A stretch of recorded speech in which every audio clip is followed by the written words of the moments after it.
Hi everybody, I'm Michael Alexis, producer of writerviews.com. Today I'm interviewing Anna Hoffman, who is the blogger behind trafficgenerationcafe.com. And I'm interviewing Anna because she is an expert in generating a very large amount of traffic in a short period of time. And I think that's something we could all use a little bit more of. So Anna, welcome to the show. Good morning, Mike, and thank you. I was hoping you could please start just by introducing what exactly Traffic Generation Cafe is. Well, pretty much as the name suggests, it's all about traffic and generating a lot of traffic. And I primarily focus on free traffic generation strategies for several reasons, because I actually firmly believe that free traffic is the most targeted one. Over paid traffic also because most online marketers come online with empty pockets, so we don't want to, jump the gun and tell them, hey, you need thousands of dollars to do this. So plus it's a bit of a challenge, so I enjoy challenges. So free traffic generation is what Traffic Generation Cafe is all about. Right, so when our viewers visit you today, they'll know to be looking for that kind of information. Very, very useful. Now, how long have you been running Traffic Generation Cafe? I started it in July of 2010, so just about a year and 4 or 5 months ago. So, yeah. Okay, great. And I noticed in Alexa that you're down to the 8,000, which is pretty impressive in about a year. Can you tell us a little bit about how you got there? Yes, definitely.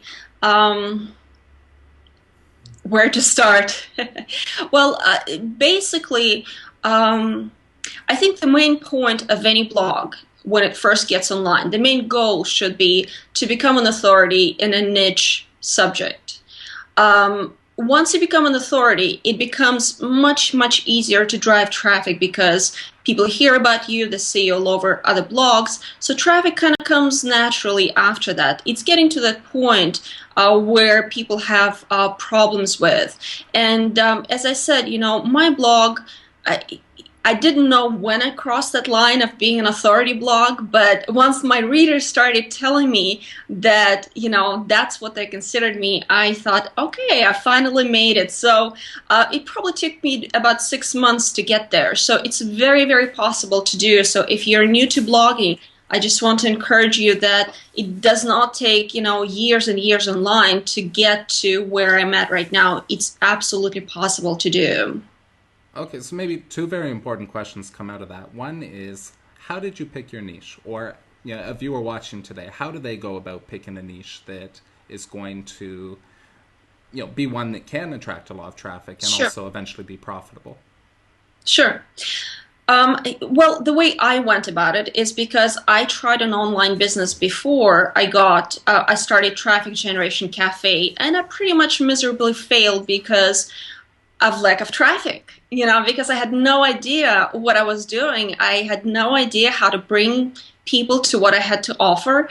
And so I started studying traffic generation. And as I looked into that, I saw that there was a need for other people to know that information. So I started Traffic Generation Cafe and basically started sharing the strategies that I was using at that moment to bring in more traffic. In about 3 months, my blog crossed over 100,000 Alexa ranking, which is very, very good, going up from 25 plus million websites down to 100,000 in 3 months. It's pretty good. So as I started blogging about it, I saw a lot of success with it, and I knew that people wanted to learn more about it. So going back to how to choose a niche, you have to find something that is in demand because obviously, it's an obvious point, yet so many people miss that. They go for topics that they love, that they have passion for, and it's absolutely great. I have passion for my business too, but you have to decide whether you're online because of your passion or if you want to make money if this is your business, because the two don't always go together. It doesn't mean that they can't. They just don't always go together. So don't necessarily listen to people that say, oh, you have to love what you do, you have to have passion for it. No, you have to have passion for business. for making it work, for creating systems to make it work better. You don't necessarily have to have the passion for the topic itself. You just have to like it and know enough about it. Right. And so so go ahead, I was Michael. going to say, maybe for some people that passion is for the business. Maybe for others it's enough just to be writing or publishing, or something else that they actually get the enjoyment from, and the topic itself can have some flexibility. So it sounds like if you can match that with the demand, that's very good. And for you, I That's think it seems like it was a very natural transition. You recognized the problem that you were having and found that others were having it too. So maybe, let's imagine a hypothetical person that doesn't have any problems in life. They don't have any problems with their business. How do they get started finding something that's in demand, something that needs to be written about?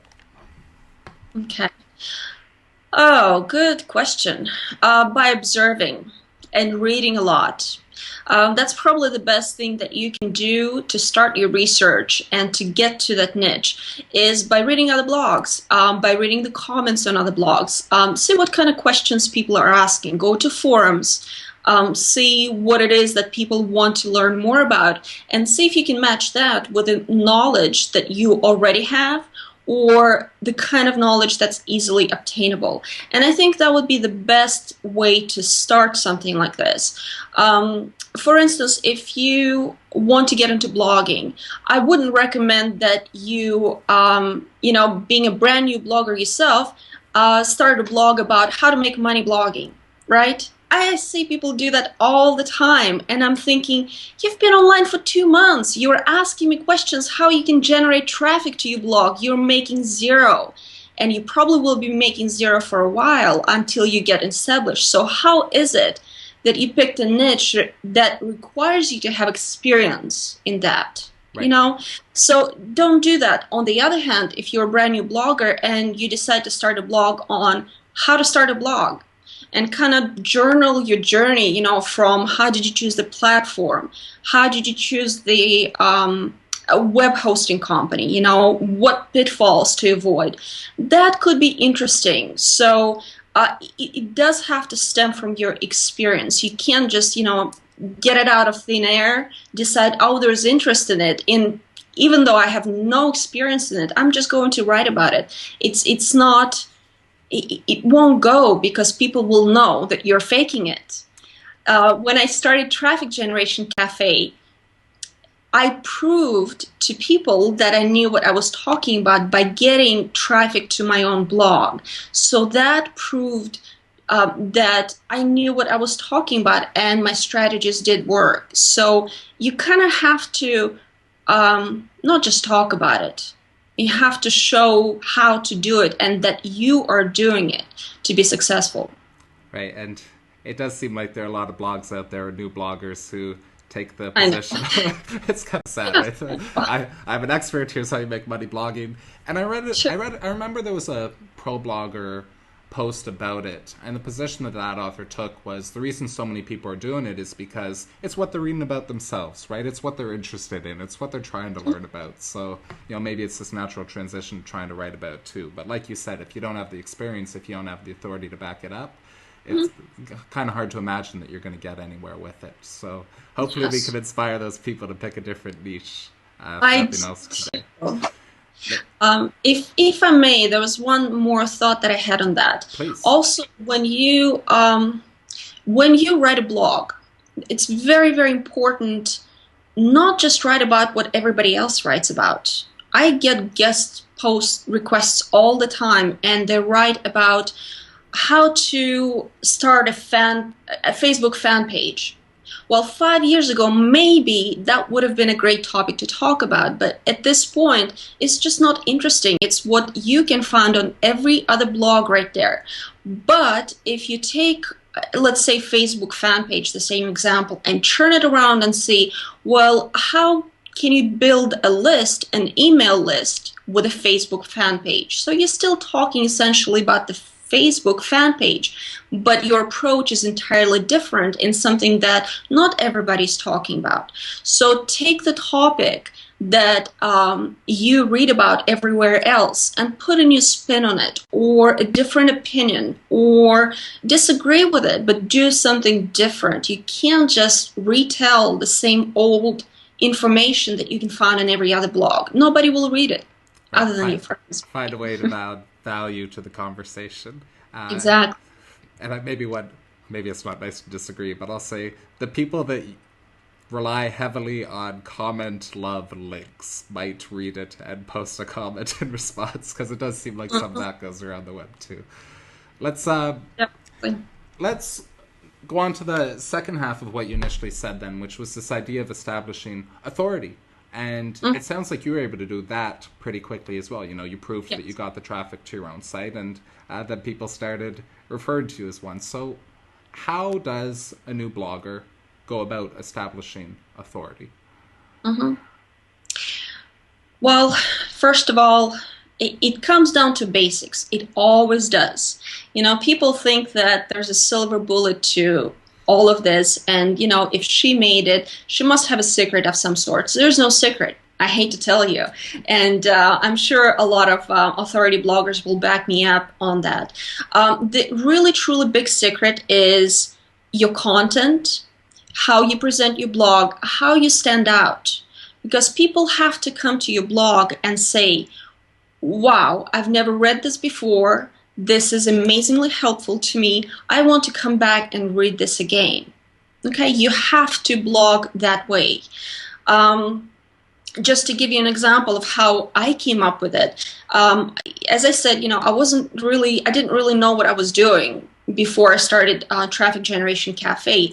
I wasn't sure how to write about it. I wasn't sure what my voice was, you know, what my style was. But eventually what I decided where my writing niche is in writing plainly about things, you know, writing the way I talk. Don't try to make your post sound fancy. Don't put too many words into it, because a lot of bloggers do that. They think that, you know, your introduction has to be a mile long, then you have to have a huge conclusion. People don't have time for that. Most bloggers or most people come to your blog and they pretty much skim through your information to see if it's helpful, to see if they want to read more. So make sure that your style of writing is accessible to people. So that's how you start. You start with your content, you start with your blog, the way it looks, the way you feels. Once you got that down or you feel comfortable with that, you need to get the word out about your blog. And the thing about it is that you alone cannot do that. You need help from other people. And the best way that I found, so now we're getting into traffic generation strategies. Yeah, let's talk about it. What I did for my blog is the second I started it, or even a little bit before, I knew some of the blogs that were kind of blogging about internet marketing, blogs that were not hugely popular by any means, but, you know, somewhat established, had a little bit of readership, but had the same problem of bringing traffic to their blogs. So I got together about 15 or 20 of them, and I formed my own tribe. I know tribe concept is overrated these days, and there are many of them, but I think people don't quite understand what it really means. So basically what it was just a group of people who were good, solid bloggers and who were hungry for more attention. So I got them all together and said, hey, we're all in the same boat. Let's see if we can spread, you know, the love and share about each other's blogs through our networks and comment on each other's posts. So we did that on a weekly basis. You know, we visited each other's blogs, we commented, we shared, and what that did is, first of all, it created social proof. So when somebody new comes to your blog and your blog is barely 2 weeks old, and it shows because it's empty, you hear crickets, and they come to your blog and say, nobody likes that blog. I don't want to be the first one, so I'll just leave for now. But when they come and they see, you know, 10, 15 comments on your post already, on every post? Do they have some shares, on Facebook, on Twitter? It kind of feels like there's some life going on. So it's really very important, and that gives your blog that initial push that it needs.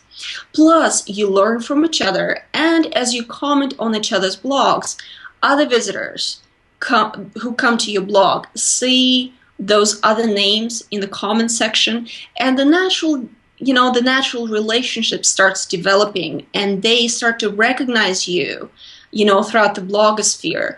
People tell me all the time that they see me everywhere. Well, that's for a reason, because you kind of, commenting on other blogs can be pretty pointless. It doesn't really bring any traffic to your blog, but what that does, it builds your brand and your recognition when you comment on other posts. So that's basically what happened with my tribe, and it proved to be several blogs that were in my initial tribe went on to become, fairly large blogs in the blogosphere, right, just because we gave each other that push. So I see a question. I know you've told me a lot. I'd like to break it down to a few more questions if we can. I'm certainly sold on the benefits of a tribe. It's something that another popular blogger recently told me about. And what I'd like to know then is the details of how to go about forming one and how to run it successfully. So you said that it was internet marketing blogs you'd frequented. Are those the people that you started the tribe with? Yes. So yes. How exactly did you reach out to them? How exactly did you propose to these bloggers that you form this group? Okay. Number one, identify blogs in your niche. It has to be in your niche because you obviously want to attract the same kind of readership. And it's not a competition because you are helping each other out. So find blogs in your niche. Start commenting on those blogs. Kind of build a little bit of a relationship with the bloggers, because they don't get that much traffic. It's easy to be noticed by them. If I go to ProBlogger or Copyblogger and I start commenting, chances are, Darren Rouse is not going to send me an email saying, "Hey, thanks for coming to my blog," right? But if I comment on, a smaller blog where there's not much going on, chances are I'll get noticed. So once you get noticed, you can send the blogger an email and say, "Hey, I'm thinking of forming of this group. These are the benefits. You get social proof, you get some comments. Hopefully we'll get some traffic, and more exposure to all of us." So now you have to be able to put your name to that content, because if you want to retweet or share that content, you want to be sure that it's good. So pick the blogs that provide solid content. Very, very important. Right. Keep your group small. 20 was my sweet spot, because if it gets too big, it starts getting a little bit difficult when people kind of slack and don't comment or don't visit your blog. It's difficult to control that. And then you really have to kind of, keep it under control, because the way I did it, I formed a Facebook group. It was a private group. Only 20 of us were allowed to visit there, and only 20 of us knew about it. Basically, each week we posted a campaign with link requests to certain particular posts.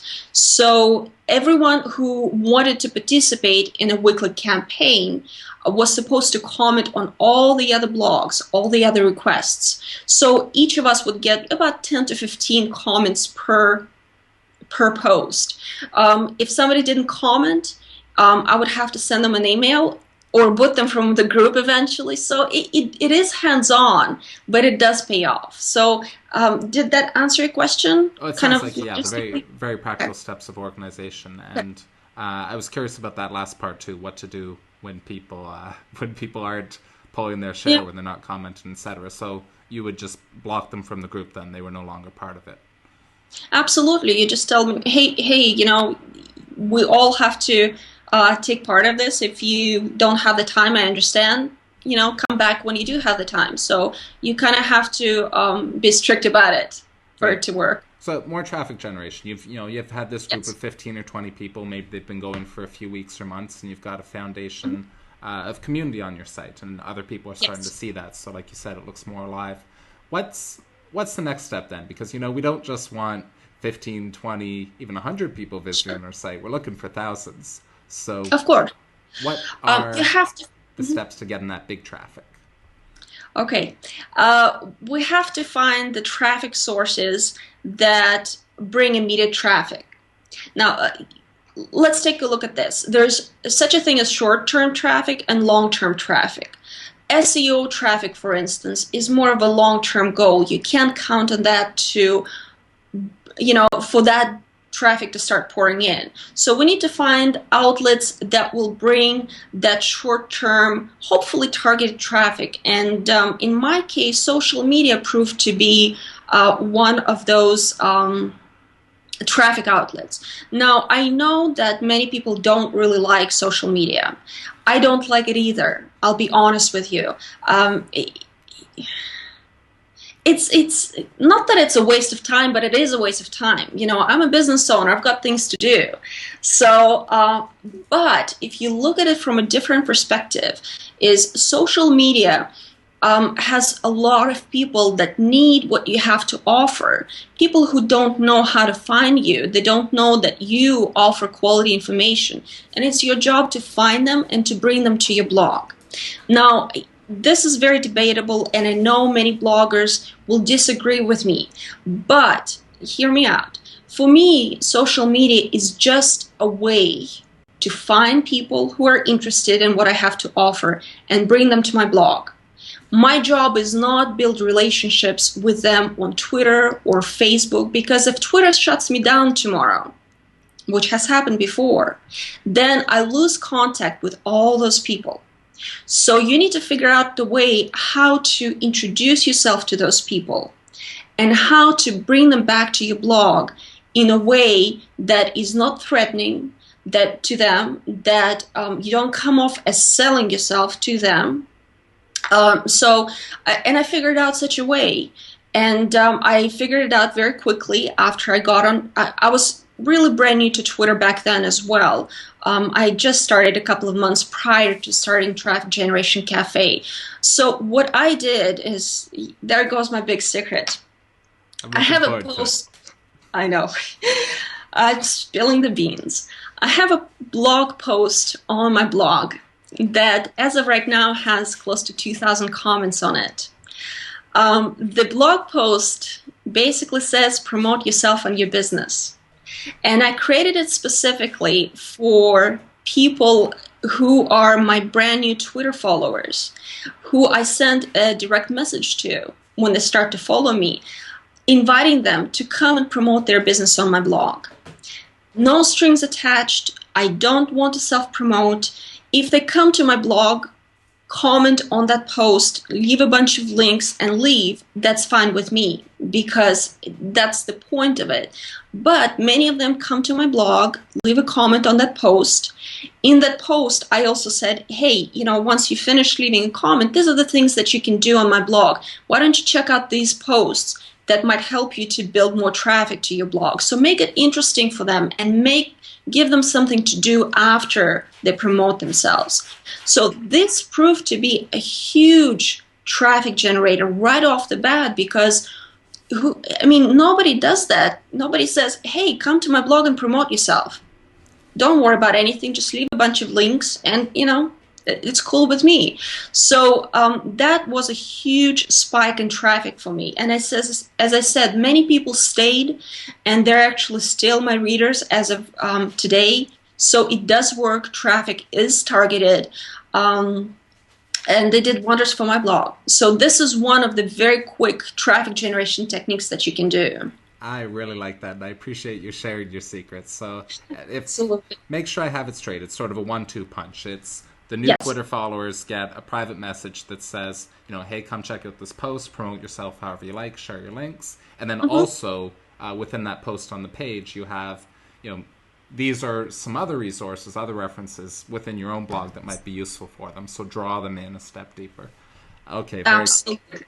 Very Absolutely. cool. So I get how that works, but maybe the step before it, who are the people that are following us? Who are the people that we're connecting with to then drive that traffic? How do we find them? Oh, another controversial subject for me, because I'm all about quantity of social media. I'm not about, well, let's find a close, tight group of extremely targeted people and then build relationships with them on Twitter, which, mind you, I also do. So let me say that up front. I'm not just, self-promoting, gal that doesn't care about other people. I talk to people on Twitter all the time. But again, your main job is not to build relationships on Twitter, but rather bring those followers back to your blog. And so for me, it's about quantity.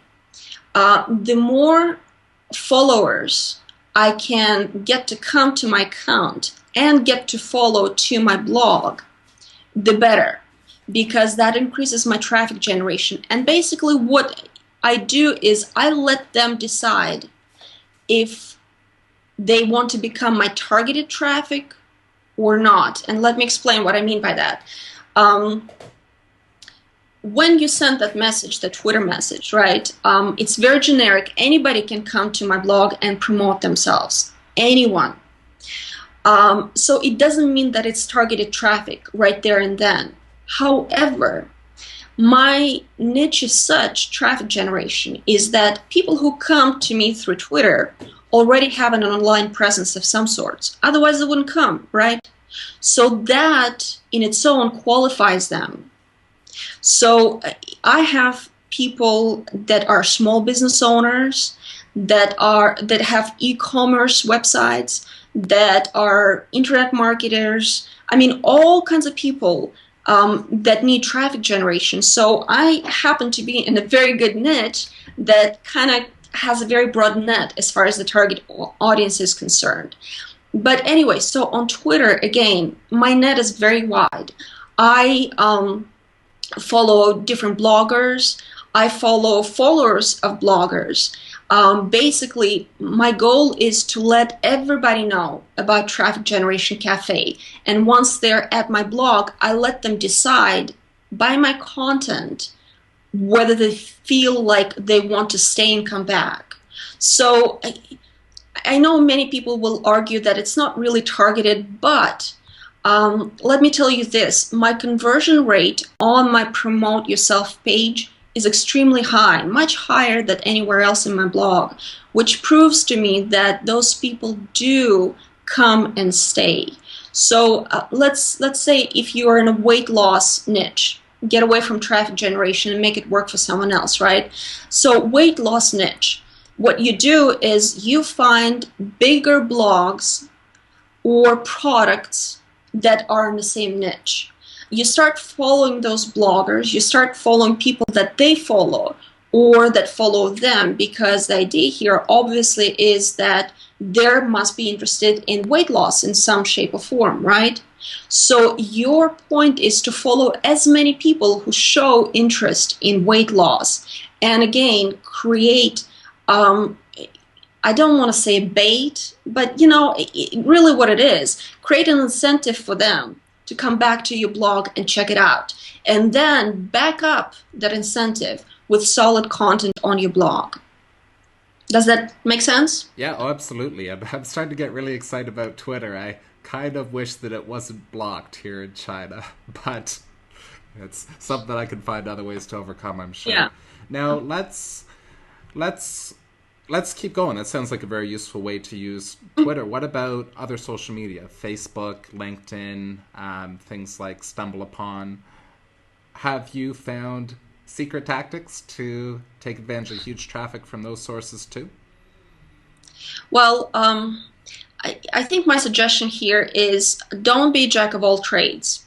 Find something that works and concentrate on that, because as a new blogger or established blogger, our lives are busy as they are. So if you try to spread yourself too thin, it doesn't really work very well. So what I did is I focused on two largest social media networks, which are Twitter and Facebook. Stumbled upon, from what I've done, from the research that I've done, and I do get some traffic from it, it's the least targeted traffic of all. So if you try something out, a different social media outlet, and you feel like you're putting so much time into that, but yet the traffic return is either very low or they don't convert well, because again, what's the point of getting thousands of visitors if they don't convert, right? Right. And that's what Stumble Upon sort of does. You can get easily thousands of visitors from Stumble Upon, and your Alexa rank will go down, and everything looks great. But you have to remember that we're in a business to make money, most of us online anyway. So if that traffic just comes and goes and they don't stick with your blog, they don't become your subscribers or customers, what's the point? So that's why I don't do Stumble Upon. I don't do a lot of smaller social networks because they just don't convert. Facebook, however, proved to be a very high converting, brings very targeted traffic. Actually, a lot more targeted than Twitter. With Twitter, I had several accounts on Twitter, and between those accounts, I had about 130,000 followers, which is a huge number. And on Facebook, I have 2,500 fans on my page. Yet, my 2,500 fans proved to bring me more targeted traffic that converted into subscribers than 130,000 on Twitter. So it's not about numbers, but it's about quality as well. So you kind of have to figure it out. Every niche is different. You have to figure out where people who want what you have to offer, where they hang out. If they're mostly on Facebook, then that's where you need to be. If they're on Twitter, that's where you need to be. If there is a niche social network where they hang out, then that's where your presence should be developed. So one size doesn't fit all, but once you find that what works for you, stick with that. And for me, it's Twitter and Facebook. So Google Plus is coming into play, and actually when Google Plus was first open to, it was still in beta back then, and it wasn't open to everybody, but it quickly surpassed Twitter and Facebook in my traffic generation because it was new, it was exciting, everybody was jumping in, and it was great. But now it kind of dipped because everybody's getting used to it, and it's not as much of a novelty anymore. So I still get a lot of traffic from Google Plus, but it's not as hugely popular among people, as of right now. Probably will get better over time. I hope so. Right. How do you get 2,500 fans on Facebook?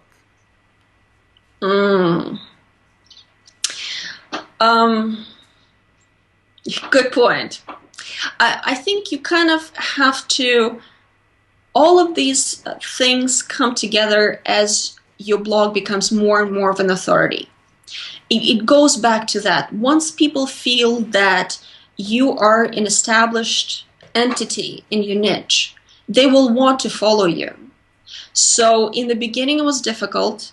Again, my tribe, their readers started joining my Facebook, and I had a profile before, so I invited naturally all of my friends from my personal profile to come and join my fan page. So once you get a couple of hundred people going and it doesn't feel as lonely anymore, I would highly suggest that you put that widget, Facebook like widget, in your sidebar, but don't do it before you get, I'd say, at least 100 people following you.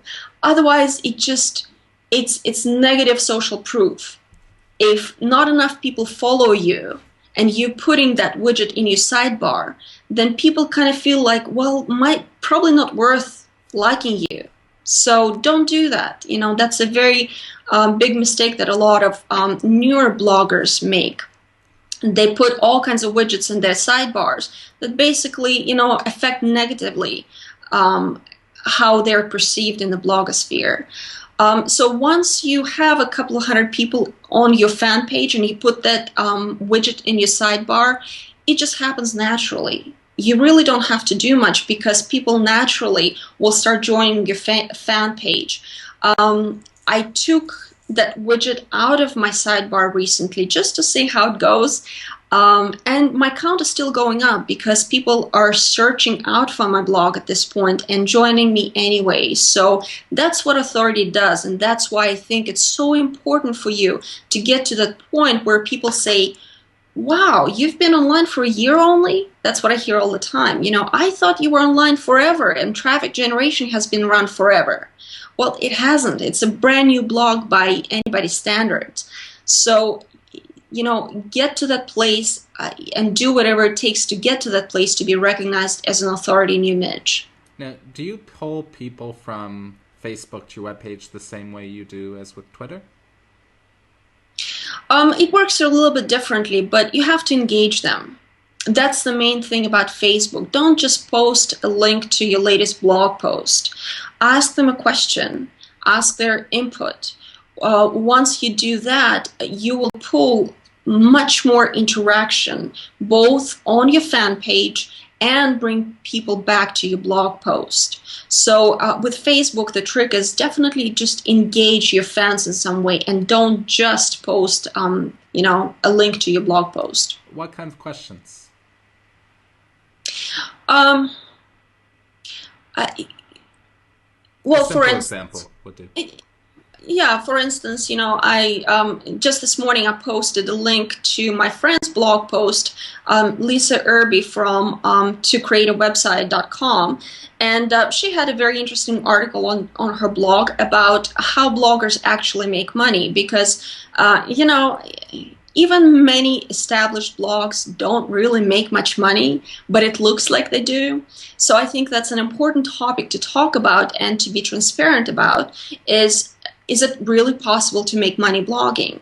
So Lisa kind of hit the nail on the head on that one, exposing different ways different bloggers make money online. And she had a good discussion going in the comment section, and I thought that was something that my fans on my Facebook fan page will benefit from. So naturally, I posted a link to her site. I included her name in the description because then she would know, of course, very important for networking, she would know that I mentioned her in my blog post. And instead of leaving it at that, I said, are there any specific ways that you make money that other people didn't think of? Do you make any money? What do you think about other bloggers claiming that they make money when they don't? Just ask those kind of questions. It's not very difficult. Yet I started getting comments. Lisa got some traffic out of it. And that keeps my fans interested in what I have to say. So that's the main point of Facebook. Keep them interested and engaged. And then they will start sharing your stuff with their fans, which is where you want to be because you want your blog to be everywhere. And the only way you can achieve it with 2,500 people is by getting them to share what you share on your in your stream on Facebook. Right, and we're going to do that by giving them a useful resource and then asking them questions about it. Absolutely. That does spark one question for me, which is, you're going to want to share your own work too. You're going to want to share the work of people you know and respect and other useful resources online. Do you have a rule or sort of a percentage number that you balance those two kind of posts with? I used to. I don't anymore because with authority comes the liberty of doing whatever you want to. All right. But before you get there, here's another tip. If you are fairly new to Twitter and you're just developing your Twitter strategy, what I did in the beginning, I used to tweet in blocks, which means that I would post 3 or 4 tweets very closely in time, very close to each other, within a minute or a minute and a half. And what that does is that when somebody looks at their stream on Twitter, it's just a bunch of messages, and it's very hard to send out because it keeps pushing everything down by the second almost. And that's why a lot of people have hard time with Twitter, because it's like a big fire hose that you're trying to drink out of, right?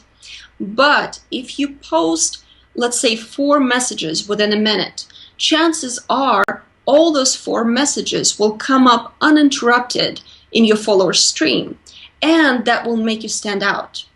they will see your picture profile 4 times instead of one, and that will make them pay attention. So what I would do is, so you have 4 tweets, and any Twitter platform, Hootsuite or TweetDeck, would allow you to do that, schedule them in blocks of 4.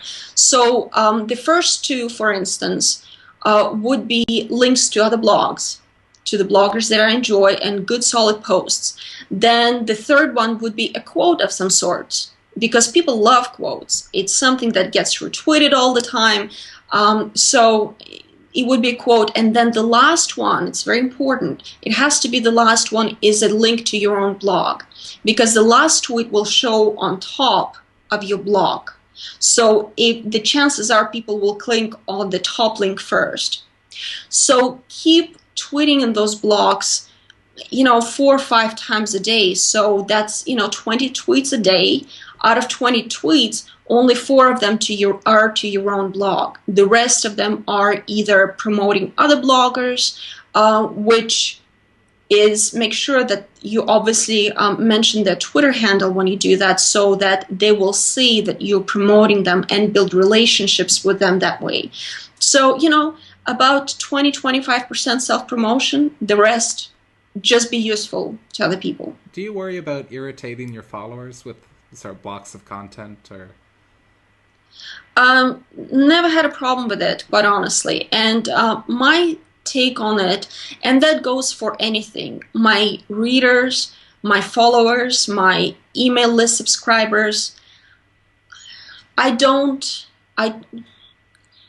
it may come off a little bit strange, but I don't try to fit their lifestyle, because in the end it's impossible, because there will always be people that don't like what you do.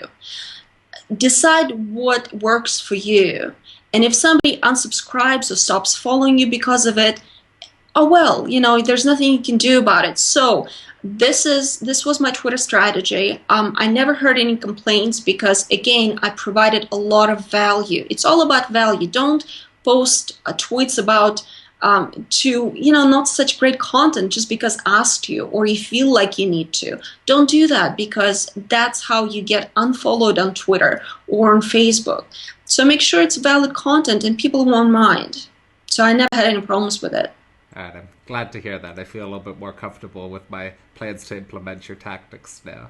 Absolutely. Let's then we've talked about traffic generation, bringing it in from Facebook, bringing it in from Twitter and some of the other sources. Once you're getting that traffic to your site, conversions, right? You said that that's what really matters, whether your goal is to make money or to do something else with your online presence. There's something that you want to convert. How do you do that with the traffic coming in? Well, first of all, you have to establish what conversion goal you have to pursue. You can't go in all kinds of directions, because either you want to build an email list, or you want to sell your own product, or you want to sell an affiliate product. So for each page on your blog, you have to have one goal that you want people to take. And so for instance, in different posts at different times, if I write a review, let's say on my blog, obviously my point is for people to check out the product. So I take out, my call to action is not, hey, share this on Twitter or Facebook or wherever. No, my call to action is click on this link and go check out. I take out all other distractions. I don't link to other blog posts from my reviews. I keep it narrow and I keep it on the point, because that's my call to action. Then, for instance, I started a new Google Plus page. So my call to action on posts that I write about Google Plus is very narrow. Join my page. So at the end, back up a little bit. You have to have a call to action spelled out for your readers. And usually what I do at the end of the post, I say, hey, thanks for coming. Hope you enjoyed it. Now do this, please. So, this is obviously a crude way of saying it, but that's pretty much it. In the beginning of my blog, I wanted more comments. So I would say, thanks for reading. Comment below to show me that you're alive. Or do you have an opinion? comment below to show that you are alive. And that line, I mean, I have, even right now, I have on average about 100 comments per blog post. I don't want any comments because I respond to every one of those comments personally. So it takes up a lot of my time. So now that comments come naturally, I don't ask for comments anymore. My call to action changed. And again, it's either click on the affiliate link, or it's come join on my Facebook page or my Google Plus page, or join my list. But it has to be only one. You can't do all of it together. You can't ask people to retweet your post and join you on the Facebook page all at the same time. Then people won't do anything. So that's pretty much it, you know, with a call to action. As far as my blog is concerned, my main goal is to build an email list, because that's the most responsive. These are the most responsive readers that actually want to hear from me. So I have various ways to encourage people to join my email list without really pushing it in their faces. For instance, I have opt-in forms everywhere on my blog, but they're placed in such a way that people don't feel like I'm pushing it on them, which is very important, because if you keep constantly telling people, you know, subscribe and pop-ups, and, you know, I hate visiting blogs that have a pop-up in a second after I come there. You know, I haven't even seen what your blog is about, and you're already telling me to subscribe. I don't know who you are. So my general tendency is to just click, you know, close the tab button, and I'm done with that blog. So don't do that. But do this. When you provide quality content, you know, somewhere in the middle of your blog post, say, if you'd like to hear more, if you'd like to get more exclusive tips on how to build my email list, I talk a lot about that with my subscribers. So here's an opt-in form right there, call to action, join me here, and we're done. Then I have another thing that I do is I created a separate page that showcases my SEO report that I give away to my subscribers. And if I write a post that doesn't have any specific call to action of any kind, it's just a traffic generation strategy, for instance, I link to that page from the blog post, and I work it into the content in a way that makes sense. For instance, if I talk about how to generate more search engine traffic, and I mention something that I talk about in my report, but I don't have time to go into it in the post, I'll say, and by the way, if you want to learn more about this topic, link to my page, go get my free SEO report where I talk about that in detail. So things like that, you know, just make sure you have a call to action, number one, that it's only one call to action per page, and work it in a way that people don't feel like they're being pushed to do that. And then you pretty much can do just about anything. You use an SEO report. Why? Yes. Because I think that that's something that people find very scary, because you know, a lot of SEO blogs out there, when I read them, and I know a lot about SEO at this point, I don't understand what they're talking about, because they talk about it in the way that makes sense to them and makes sense to people that know already a lot about SEO. I talk about SEO in such a way that makes sense to people who don't know anything about it or know very little. And another reason is that I strongly believe that search engine traffic is something that should be pursued by all blogs, because although it's a long-term traffic generation strategy, it's leveraged, because once you get ranked for certain keywords, the traffic will start coming automatically without you having to do anything about it, which is very important. You have to figure out, along with traffic generation strategies that give you spikes of traffic, like social media, for instance, you have to find strategies that work over the long term. Otherwise, you'll just wear yourself out, right? So SEO traffic is one of those things, and I talk about it in a plain language that I can understand, that people that come to my blog can understand. And that's why SEO Report was born, because I saw the need to explain it plainly to people who wanted to learn more about SEO traffic. Right. It sounds like, yeah, write about it in a way that you don't have to be a computer programmer or a Exactly. geek, a super geek to be able to understand, which is good. So somebody else is listening to this interview. They're watching and thinking, okay, well, that makes a lot of sense. That seems to go along with traffic generation well, but I've got a blog about superheroes in real life. Uh-huh. How do they, come up with the idea for the product, the download, the free offering for their email list? That's a good question. First of all, I think the fact that you have to have something to give away for free is overrated. I know of many blogs, popular and less popular, that build a list just because, without offering anything in return, because they provide good content on their blog already, and their readers know that, and they want more of it. So just because, especially if you're just starting and there are so many things on your to-do list, don't feel pressured that you have to come up with a product that you can give away, okay?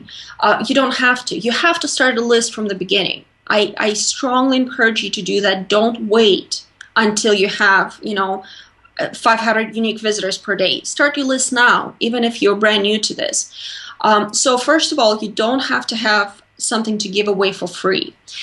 Secondly, even if you feel like you need to, you can find other blogs in your niche that already have something that they give away for free, that they would be happy for you to give away for free on your blog. And that's the fact with my SEO report. Actually, many of my readers give away that for free on their blogs as their bait for people to subscribe to their list.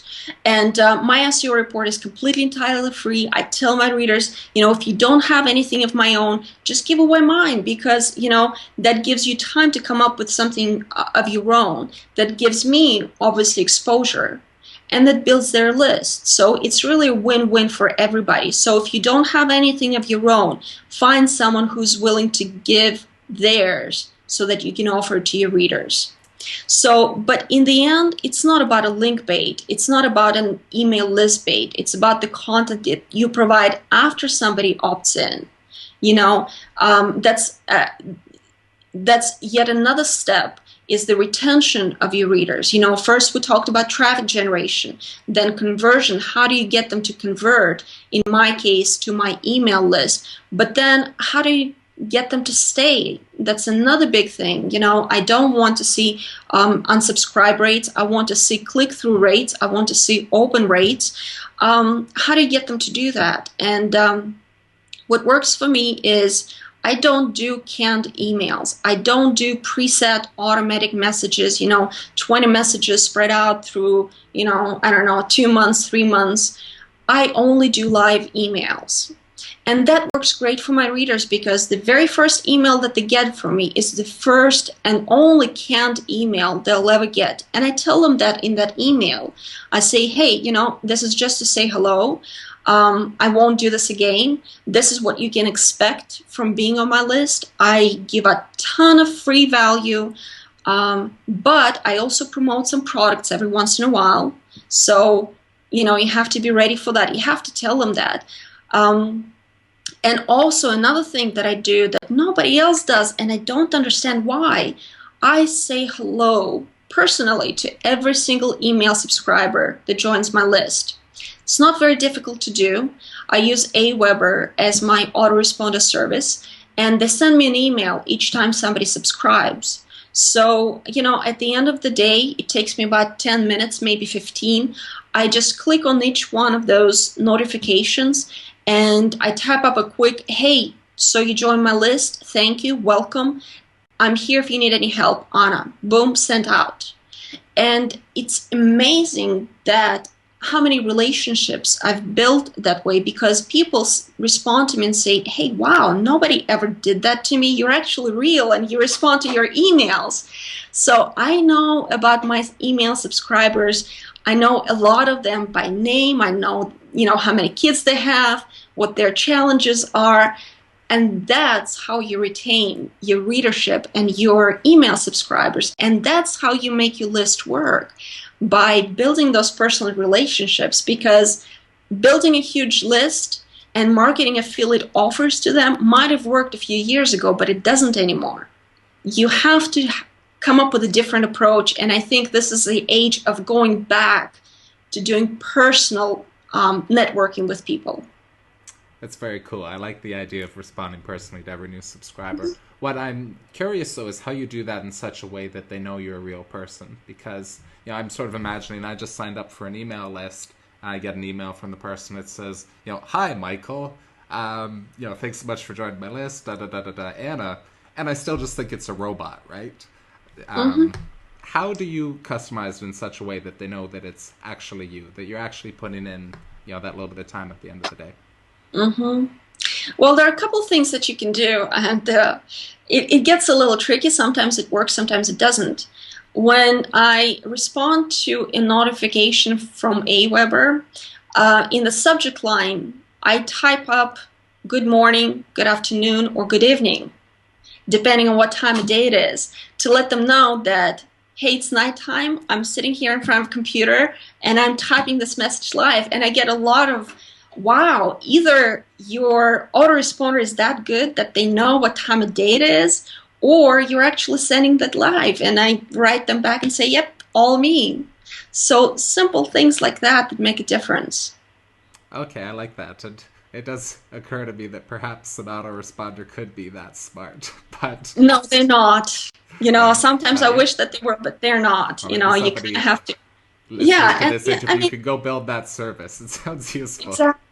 Exactly. And it gets kind of interesting, because if I see someone from the email address of my subscriber, I see that they're from Australia because, they have AU at the end. I know that their time zone is completely opposite of mine. So either I'll type up good evening and in brackets my time, or I will say, something like, it's not my time, but I know it's during the day your time, so good afternoon. So personalize it. It doesn't take long. Literally takes me seconds to send out an email like that, but it builds relationship long term. Right, so not necessarily possible if everybody's signing up using Gmail, Hotmail, etc. But if they have a more unique email address, possibly something you could take advantage of. Absolutely. Cool. And with these in this day and age, there are so many widgets out there. It's amazing what can be found out about us online. I have a widget installed in my Gmail. It's called Reportive, and basically, when it sees an email of anyone who sends me an email, whether they Gmail or any other account, Reportive pulls up their information from all kinds of sources, like their social media profiles. I can find out, it's pretty bad, really. I can find out where they live. Sometimes people put down their physical addresses, and I'm thinking, are you crazy? Why would you want to do that? But I know their name, I know their connections. So the way I use it is I personalize it more. If I see someone from Arizona sending me an email because Reportive tells me that, and say, hey, which city are you from? I'm in Tucson. Just make a connection like that. Make sure that you put that information to good use, and obviously don't spam your email subscribers. But yeah, the things that are possible these days online are absolutely amazing, and not always in a good way. They're very cool. So we've built that list. We've got retention because we're building relationships with subscribers. A couple quick questions about the content. You said, you always make sure that you're actually writing it. You're not just sending out an autoresponder. Is that content that's unique to your email list, or does it eventually end up on your blog as well? Both ways. Usually it's unique to my email list. Usually it's a follow-up to something that I haven't told on my blog. Usually it's something that happens that I don't have time to write on my blog about, but I think that they need to know about it. So for the most part, it's unique. I don't do blog broadcasts, meaning that, hey, I just wrote a blog post, come check it out. Sometimes I do if I feel that that blog post is very important and they definitely need to make sure to see it. But for the most part, it's just something that my blog readers would never see on my blog. Right, I'm reminded, for some reason, of the interview I did with Ramit Sethi and something he said that really stuck with me, which is that he uses his emails as a laboratory. Because, of course, one of the very cool features of Aweber, MailChimp, etc., is that you can do A/B testing. So Yes. through the emails, figure out which one is more clickable, which has a stronger call to action, and then eventually, I think that is the post that ends up on the face of his blog, open to the public. So, yeah, some useful things you can do there too. Okay. Timing then. How many a week? How many emails do you send out? Ooh. In my canned email, I tell people, because I don't do canned, it can be one email a week, it can be 5. You know, over the weekend, I send them 2 emails in one day because I felt that something happened that I wanted my readers to know, my subscribers, I should say, to know about. So I said, I know I just sent you an email this morning, but this is very important. So there is no hard and fast rule that I stick with. I try to do at least twice a week, sometimes 3 times, but that's about it. And my subscribers kind of know that about me. I don't do Monday, Wednesday, Friday. I write when I feel like I have something to say to them. And even when I sent, 2 emails per day, I got 1 unsubscribed from that. So my list kind of knows me, and they know what to expect from me. So they don't mind just, getting an email from me on a whim. Right. So I'm conscious that we're coming up to the end of an hour here, and I don't want to keep you too much longer than that. But if I can Sure. just ask a couple more quick questions. Of course. I guess the first one is that with writer views, my mission, at least as it stands right now, is increase your influence as a writer, which means generating the traffic, getting the people to come see you, being able to convert on it, being able to get your message out to them, and being able to make profit too. Is there one person in the blogging world that you'd recommend that I interview that would really be able to help me out on that mission? Ooh. Put you on the spot, I'm sorry. Yes, you did. I have actually a lot of blogs that I read on a regular basis, and now I'm going to offend someone by not picking them, I'm sure. But we could skip that question if you prefer. Maybe no, let's go to another question for now. Let me think about it as as we kind of go on, and I'll let you know who I feel would be a good person to do. Another thing that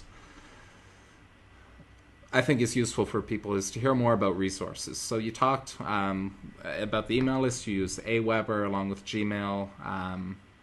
I'll be able to get it through the interview. It was the application that allows you to see more information about them. Are there other applications that you use, other resources that have been very useful in growing your traffic, in building your blog and your reputation? In our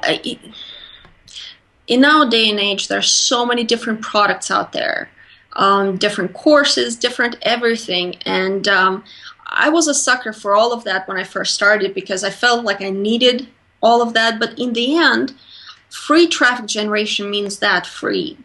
It doesn't mean that you don't need the tools to help you with that, but it doesn't necessarily mean that you need to spend a lot of money on those tools. The basics are, for instance, Aweber. It's a basic tool that everybody needs to have, not necessarily Aweber per se, but I mean autoresponder service of some sort. So that's definitely a huge plus. If you want to do things like search engine traffic, then you need a lot of tools to help you with that, with link building, various types of tools that I use for my blog. I actually list them on my page in Internet Marketing Tools. there are very, very few tools that I recommend, and when I do recommend, I make sure that I actually use it myself, Right. because there's nothing worse than recommending something and then people coming back to you and say, "Oh, this sucks. I can't believe you pushed that on me." So that's why I don't do a lot of reviews. I don't recommend a lot of tools, but the ones that I do recommend are the ones that work for me. Right. For instance, one of the you kind of mentioned Comment Love. Comment Love just recently came up with a premium version that works great for my blog because it encourages social media sharing, which also these days encourages higher search engine rankings. Right. So we didn't talk about it too much, but that's a big topic to talk about. But the way you use your social media these days, besides driving traffic to your blog, also helps you rank better on search engines.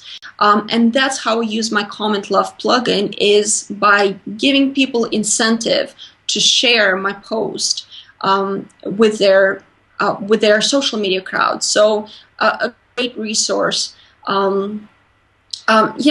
Again, search engine traffic is really the only area that requires a lot of tools to help you with your link building.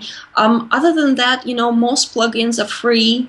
You can use free versions of everything. Oh, another thing is that I would strongly recommend using a premium theme for your blog. It's very important, because if you use a free theme, it looks like everybody else's blog. It really does. Any premium theme out of the box will look 100 times better than any fancy free theme out there. I promise. So I would definitely spend money on that, even if you're a brand new blogger. Set yourself apart from the crowd by getting a theme that works for your blog, and you can customize any way you want to. So that would be one very important thing. But other than that, it really doesn't have to cost that much money. Very modest $300-400 budget that includes your hosting, your autoresponder, premium theme, maybe a little custom design here and there.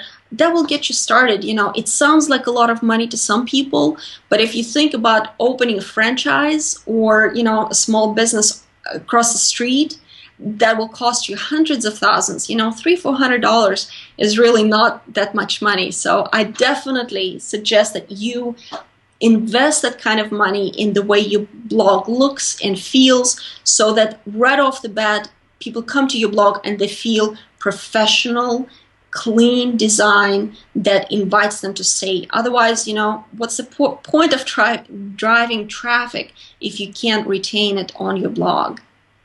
Right, so be ready to make a little bit of an investment, and not necessarily just use the WordPress Yes. default 20 on it, because maybe too many people are. I know. So definitely a huge thing. If you want to command authority, you have to look like it. You have to talk like it. You have to breathe it.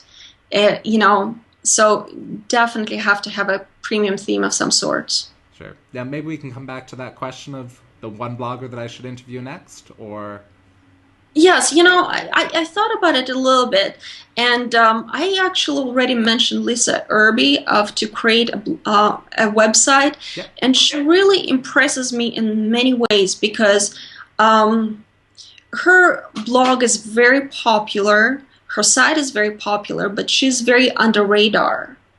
She's not one of those bloggers that you can see everywhere and everybody's talking about, yet she does very well. She's built her business over the years.